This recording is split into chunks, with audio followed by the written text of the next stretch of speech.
ababisakaje bose ntibazafungwa kandi ntibakurikirana ariko bafata wa wundi mu ba mbere oya reka nagusobanurira uko byagenze dusobanura ubundi tuvira imuzi kuko wamugani buri muntu wese abivuga ukwe nko kwa Dumba we yasobanuye ngo yuko ngo jihadi ya video yayishyize kuri stati ngo kandi stati yiwe ngirebwa n'abantu benshi hanyuma kandi Bad B hari nyuma kandi baravuga ko jihadi atari iki cyaha cyonyine akurikiranwaho hari igihe umuntu akora akantu bigahita ibyuririze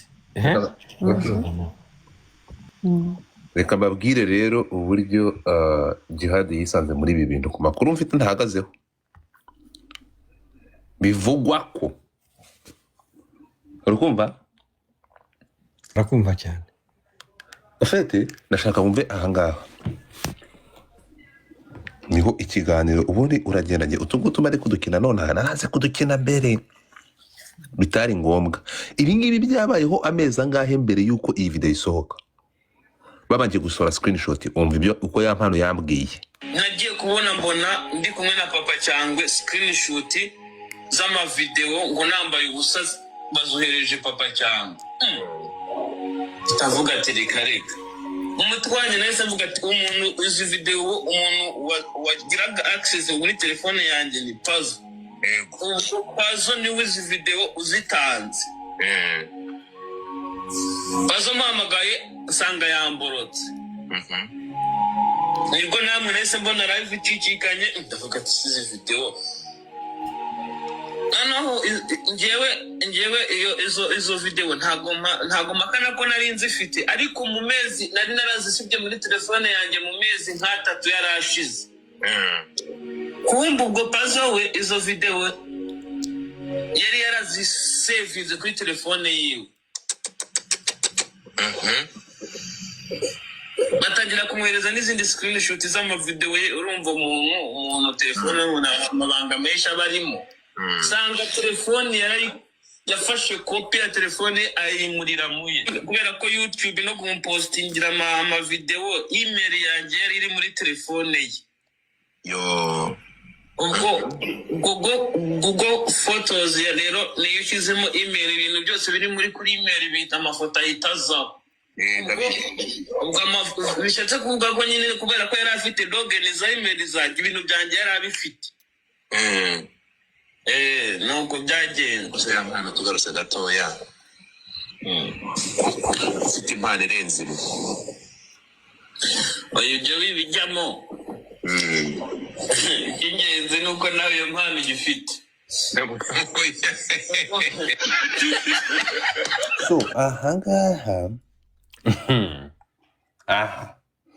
ahangaha amakuru avuga ko muri kuvuga impamvu jihadi ku makuru mfite kuri jihadi uko byagenze K-John na jihadi bari mu bantu ngo babonye baganiriye na uriya mutipe bamwita Pazo naho ngo amakuru ariko ntahagazeho jihadi yahuriye na yampani Nyamirambo aramubwira ati gira hano gatoya nkubwire yampano ngo araza arangije ngo aramubwira ngo ariko ngo wakwishyuye Pazo miliyoni 2 umufitiye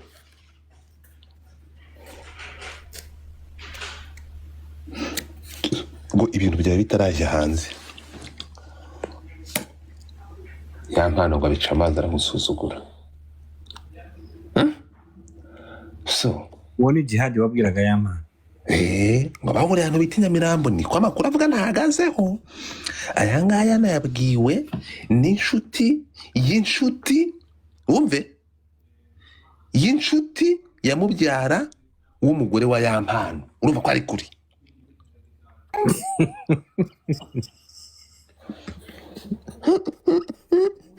uri kubyumva noneho erega mu birego byatanzwe harimo no mu diaspora umuminisipora w'i Burayi iya umu diaspora ni kuvuga ni Godfather sorry harimo umuminisipora ngo uri Burayi mu gihugu cya ni Norvege.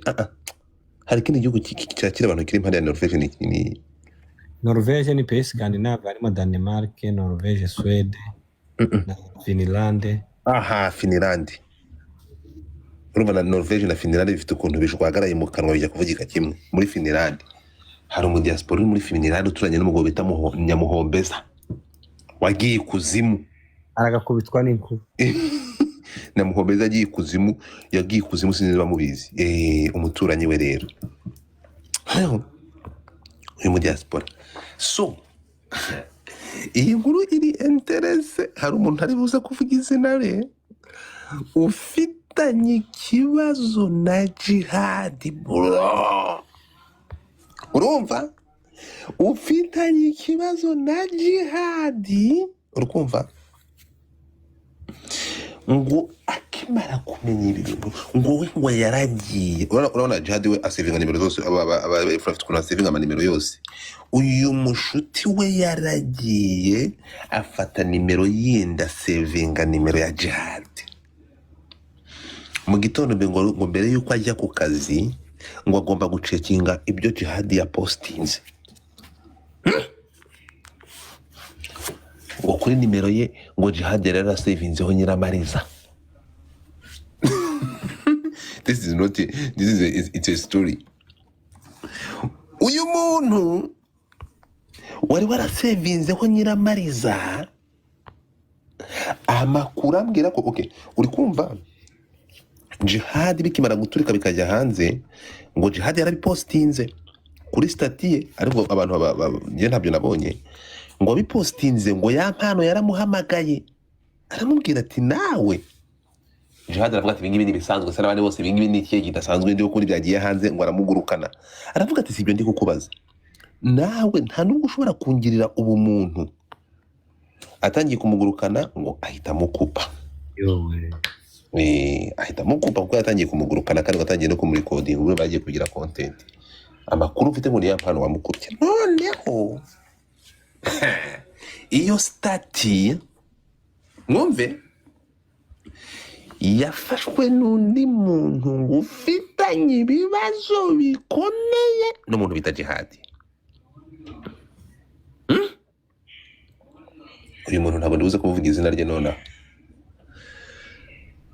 Jihad nani yampana yatanze ibintuza yatanze nani zisanzwe. Yampana numva nk'umuntu wari wahungabanye wari wifite ibyo bibazo ntabwo yigeze afata ibizibiti. Mwumve ukuntu industry mu Rwanda bro. Ntabwo jihadi yigeze yampano yigeze afata evidence y'ibyo bintu byari kwa jihadi kubera na pressure wenda ubwo yarabibona. Ntabwo yigeze abifata. Ariko hakaba hari undi muntu wari warafashe muri kamwe. Bantu batajya biburira bahora bavuga ati kambe nkabitse. We yabibitse we yarategereje umunsi nyawo. Uyu mukobwa sibyo? Uyu mubebi ngowe ikirago kikimara gutengwa muri RIB, we yagiye as a voluntary ugiye gusabira ubufasha umuntu wahungabanye. Aragenda aravuga ati RIB babyeyi, uyu muntu muri kubaza ibimenyetso ntimubona ko yahungabanye? Urabona batamwisha urubozo kwe nka rubanda nk'abaturage nk'abari b'i Rwanda. Ibimenyetso ngibi by'ibyo yakorewe n'umuntu wamwisha urubozo, dore ngizi status byose bro, zose evidence zose uwo mutangabuhamya aragenda no muri RIB ngo pa. Bita kukubikira. Urukunyumva? Uwo mukobwa ibintu no muri RIB ngo dumburi ahita atanga ibimenyetso. Urimo kumva? Ngayo nguko ibyo byagenze. Impamvu jihadi bamufashe nyuma ngo yari yagiye Goma. wenda sinzi ko hari umuntu warajya kuri RIB cyangwa RIB yari yasohora ikirego cyangwa ivuga uko ya mpano wasohoye video bwa mbere cyangwa bakisakaza usibye abafashwe. imeze Erega kuko bwa- bafashwe ntabwo biba bivuze ngo nibo banyabyaha cyangwa bari buze guhamwa n'icyaha ushobora kugufata kugira ngo bakurikirane kesi bamenye mbese nko kwifashisha iperereza ni nko korohereza iperereza cyangwa oya ariko umva nkubwire Ose wowe iyo wakoze my icyaha iyo wakoze icyaha nawe mu mutima wawe n'ubwenge bwawe uba ubizi ko icyo kintu wagikoze kandi atari cyo oya reka nkubwire ikintu kirimo muri iyi kese urimo kumva yonyine nk'aba batibe batangiye kwivamo bageze mu rukiko Kejon aravuga ati ariko rero muri kumpuza muri guhuza kese mukaduha fayiri umwe n'umunyabyaha kandi njye nakabaye umutangabuhamya video yazanywe na Pazo good wongeye Pazo niwe wayizanye urukumva ufite Kejon yakoze Kejon yabaye ikigwari Kejon ubundi reka nkubwire Godfa Kejon sha umva ishene rwose yanyihanganire nanasohoka zabi Kejon umva wallahi bakudagire Kejon nawe yabigizemo uruhare erega nari biturasimburana reka kuza kubyinira nakareka ndakubujije ibyo bintu ntabwo ari ukubyinira Godfa ntabwo ari ukubyinira kuko njye naboneye interview ya Gisa cy'Inganzo erega nze narayiboneye ku Isimbi TV Gisa cy'Inganzo bari sinzi wenda ari byandi byasabe wenda byo guhita huza n'inkuru n'ibintu biri trend ntabwo mbizi ntabwo ndi sure ariko njye narabyiyumviye man yararema avuga ati bwa mbere anywa ibiyobyabwenge ngo baricaye kumva nibwo ituririmba